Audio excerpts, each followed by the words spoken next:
ASMA Télévision. Ses associés et affiliés ne peuvent pas être responsables des opinions exprimées sur le salon. Discrétion des téléspectateurs recommandée. Story ushaka kuvuga icyo mvuga kiri mu ntambara muri 1994 abantu bacu bicwa twari tutarafata uyu murwa mukuru wacu jewe narinde ahantu musha murahazi iri mu nzu rujya za Rwamagana musha murahazi mbona abantu banzaniye telegram message ubuhari ba UN hano abandi mujya mumva intwari igitangaza bari barahangaha bagomba kurinda u Rwanda bagomba kurinda abanyarwanda banzanira telegram bambwira ngo icyo gihe araho ariko hari n'abanyarwanda icyo gihe barwanaga bari mu nzira bari hafi kugera Huye banyuze uyu muhanda w'epfo za Bugesera bakomeza bajya banzanira telegram bambwira ngo bumvise ko hari abantu bariho bagana Huye kandi hariyo ibitangaza abantu b'ibitangaza hari n'abandi nyine bavuye muri ibyo bihugu bikomeye barekereje bari hakurya za Bukavu n'ahandi ubu tudahagarika gukomeza kugenda ngo turashira baratumaraho umuyobozi wa Loni wari wanzaniye iyo telegram yicaye ndamureba hari abandi bantu banyicaye iruhande ngo tugomba guhagarika ibyo dukora ntabwo twebwe ntabyo dukora tugomba guhagarika ahubwo abica abantu bacu nibo bakwiye guhagarika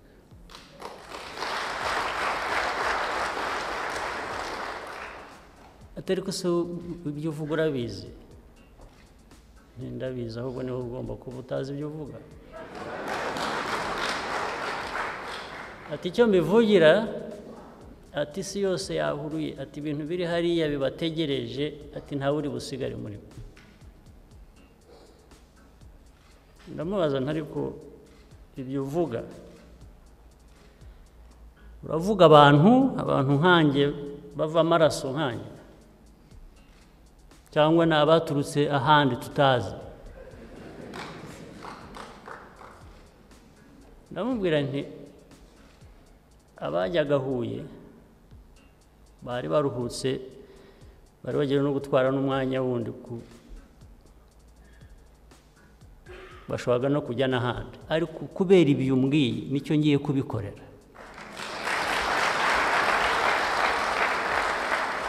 abantu bagiye kujyayo ubu ugenda ubwira abo ngabo bavuga ko bari butumare ko tuje ubwira abasirikare icyo gihe hamesege nabo muhaguruke mugende murwane aho muri Huye uwo muhasanga uri bahagarike ntimubaze murwane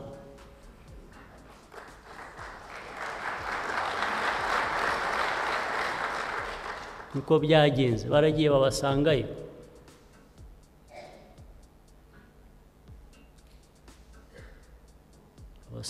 ariko bose banavuga ni n'abanyabwoba barabeshya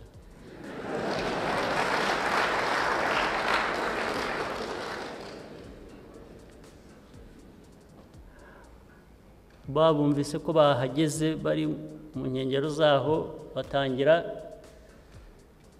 kugenda bafata inzira igana ya Gikongoro icyo gihe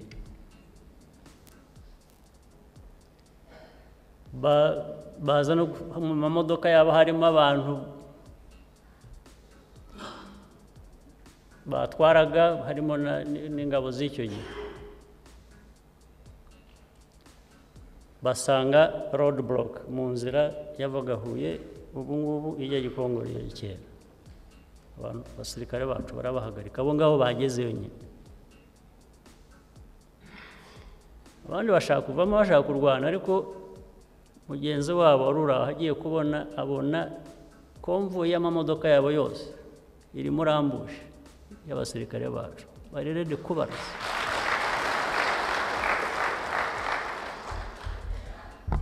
So bavanamo nabo bari batwaye, bamaze kwica abantu nyine bari batoye. Icyo shaka kuvuga rero ni iki: ku burenganzira bwacu bwo kubaho, wibeshya ko yabutwambura binyuze muri ibi biradiyo byabo birirwa basakurizaho ngo ni freedom of speech. Freedom of speech, you can't have it. I have my freedom too. I have my freedom to be, you can't take it away.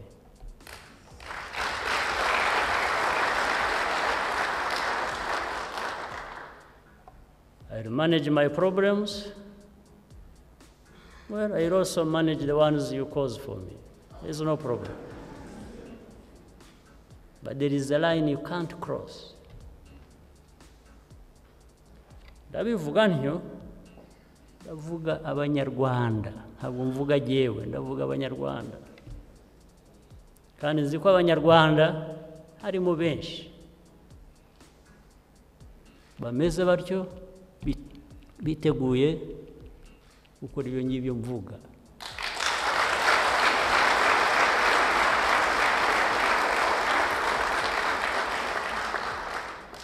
So we shall never, ever be apologetic for standing up for our rights.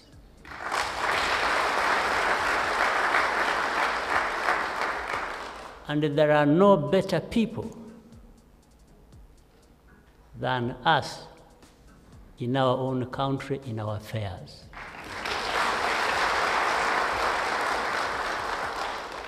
We are only very polite people.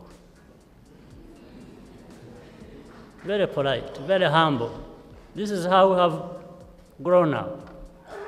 This is our culture. This is our tradition. Rwandans, at least me, one of them, we've been taught to be humble. But we are very firm too.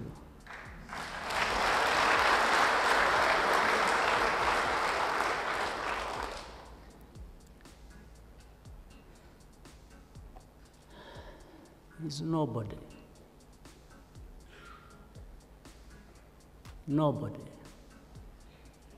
who should dictate to Rwandans or even attempt to take away their right to be.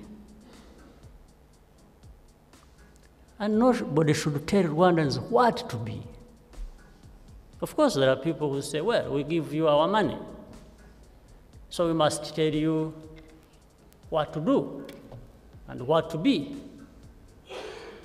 Well, there comes a point where you say, okay, between my rights and what I want to be and your money, you can have your money.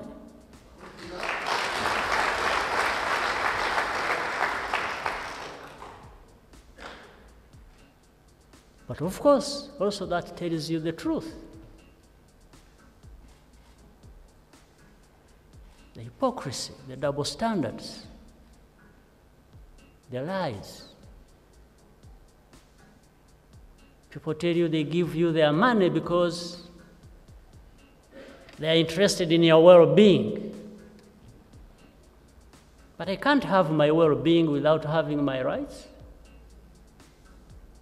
I can't have my well-being when you dictate to me every day what I should do and what I should be and how.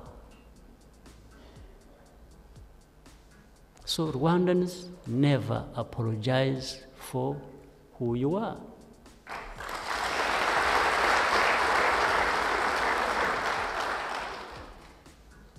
This thing I have kept so quiet about, this thing you saw, I was asking Louise to explain. This, I don't know what to call it, by BBC. Well, BBC is supposed to be, well, the standard of freedom of speech. But all they do is politics.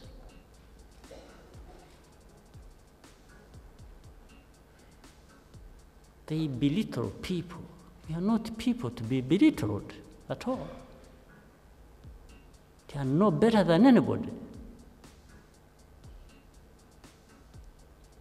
We have fought for our freedoms right from childhood, some of us.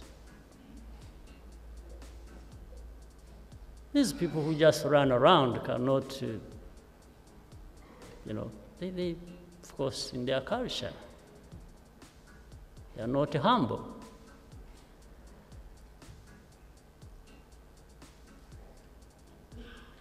They think they are better than everybody else. Well, it's not God-given. God created us equal.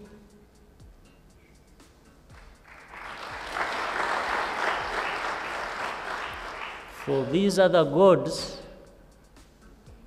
who want us to bow to them, in Rwanda, they are in the wrong place.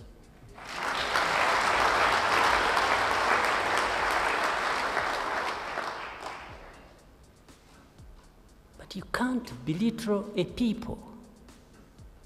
Well, you can attempt to attack me, to do whatever you want, me as a person. But a people, the Rwandans, to want to size them up and think you can turn them into nothing, it's the wrong thing, but it's also very difficult because we cannot accept it.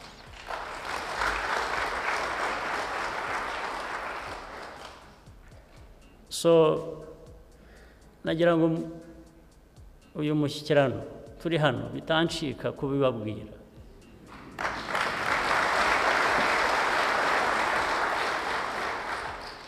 And to remind everybody that we have a hard task ahead of us.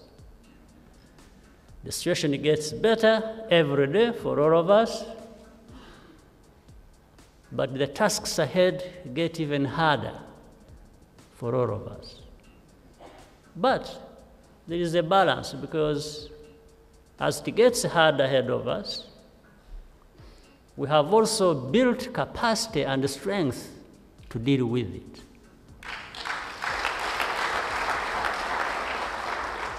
So that's why we should always keep memory.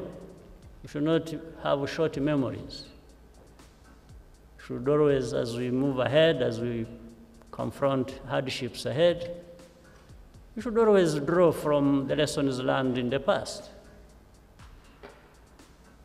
What you have gone through, the hardships you have confronted, should never be wasted. They have and should have shaped us to overcome any hardships in the future. Asante sana.